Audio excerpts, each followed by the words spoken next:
हमसे पूछा कौन से देवता को माने, किसको पूजें, किसको छोड़ें। आपने हमसे कहा कौन से देवता को मानना चाहिए, किसे छोड़ना चाहिए, और वो कौन है जिसमें वो सब है और सब में वो एक है। देखो जी, देवता ऐसा कोई छोटा नहीं है, कोई बड़ा नहीं है।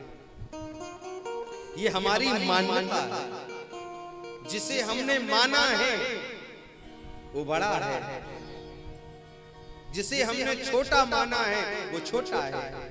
एक सोने का आभूषण है हमारे पास में, कान में पहनने वाले कुंडल हैं, नाक में पहनने वाली नथनी है, हाथ में पहनने वाली चूड़ी है, कमर में पहनने वाली करधौनी है। सबको लिया, एक ओखल में डाला, कूट दिया, और कूटने के बाद में उसको घोल बना करके सांचे में डाल दिया। वो क्या बन गया? बोले सोना बन गया। क्या बन गया? सोना बन गया। पहले क्या था वो? जब कान की बालें थे तब क्या थे? क्या था वो? सोना था। जब हाथ में चूड़ी थी तो क्या था? नाम अलग था, चूड़ी थी, पर था क्या? सोना था। जब हमने गले में मंगलसूत्र पहना, गले में हार पहना, तो वो क्या था? बोले सोना था, नाम अलग था। कोई हार कह रहा था, कोई मंगलसूत्र कह रहा था, पर था सोना। और जब सबको उठाया, उठाकर ओखल में डाल दिया, उसे कूट दिया, कूटने के बाद में उसे सांचे में डाला, गरम करके पिघला दिया, क्या बन गया? बोले सोना बन गया। फिर उसे आभूषण बना दो, क्या बन जाएगा? बोले नाम अनेक हो जाएंगे पर रहेगा सोना ही। ऐसे ही भगवान एक है, नाम उनके अनेक हो सकते हैं। कोई उन्हें राम कहता है, कोई कृष्ण कहता है, कोई दुर्गा कहता है, कोई उन्हें जिनके अनेक रूप हो सकते हैं। और सबसे बड़ी बात जो हमारा इष्ट होता है ना, जिस इष्ट के प्रति हमारा समर्पण हो। अगर हम दुर्गा जी के भक्त हैं ना, तो हम राम जी के मंदिर में जाएं तो भी दुर्गा जी के दर्शन हो, यही तो हमारी मान्यता है। अगर हम राम जी के भक्त हैं तो भगवान कृष्ण के मंदिर में भी हमें राम जी के दर्शन हो, ये हमारी प्रधानता है। हमारे इष्ट के प्रति हमारा जो है भाव प्रधान होना चाहिए, इष्ट के प्रति हमें सजग होना चाहिए। ये हमारी जो है एक साधे सब सधे, सब साधे सब जाए। प्यार से बोलो, अरे बोलो ना जी। बोले हम तो हरिद्वार गए थे तो हरिद्वार से भी एक शंकर जी उठाई लाए। हम तो वृंदावन गए थे तो एक वृंदावन से एक लड्डू गोपाल ले ही आए।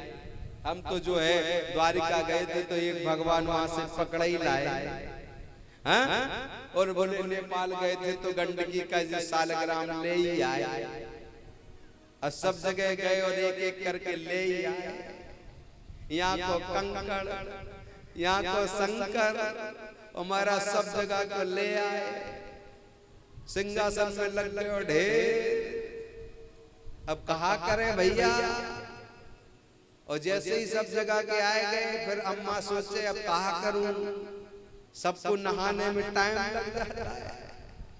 तो उठाए सबको एक ले लोर जा, और सबको उठाया, उठा करके, और नहीं मिले तो ले पानी छीटा मार दे, है गाँव नहा लिया। नेपाल के शंकर जी और नेपाल के जो है सालग्राम जी, प्यार से बोलो। हाँ, जहां को है फिर वहीं से ऐसे छिटक दिया, हो गया स्नान हो गया। भैया ऐसे भगवान को लावे थे, कहा मतलब ऐसे भगवान को लावे थे जो उनकी सेवा ही ना कर सको। अरे भगवान ऐसे लाओ जो उनकी सेवा कर सको, नहीं तो भगवान को प्रणाम कर लो, भगवान अंतर हृदय में बैठ जाओ, वो बैवारी मूर्ति में बैठ जाइयो जो घर पर रखी का है। हाँ, और फिर जो है ऐसा नहीं, ये भगवान के साथ में ऐसा नहीं करना है। जिसकी हम सेवा न कर सके ऐसा काम नहीं। अगर भगवान को घर में लेकर आओ तो सेवा करो, फिर सेवा न कर सको तो मंदिर में लाने की क्या जरूरत है। एक को बिठा करके रखो। जैसे कोई 4-5 बेटे होते हैं ना घर में 4-5 बेटे हैं। आपने कहा ओ सुरेश पानी लाना, अब सुरेश ले नहीं पाया और तुमने इतने में कह दिया क्यों दिनेश सुनाई नहीं दिया, पानी ला दिनेश। अब फिर तुमने थोड़ी देर के मुकेश पानी ले गया। अब मुकेश बेचारा उठ ही नहीं पाया, फिर संदेश पानी लिया। महाराज एक जन को तो बोलो, जिसको बोला है उसको समय दो, वो आएगा लाएगा सुनेगा। और तुम अगर सुनोगे बस बुलाते ही रहोगे। भैया इंतजार करो, विश्वास करो, एक पर विश्वास रखना चाहिए। श्याम सुंदर बड़ा कृपालु है, बड़ा दयालु है और हमें भगवान के ऊपर विश्वास रखना पड़ेगा। भाव की प्रधानता रखनी पड़ेगी। भगवान तो भाव का भूखा है।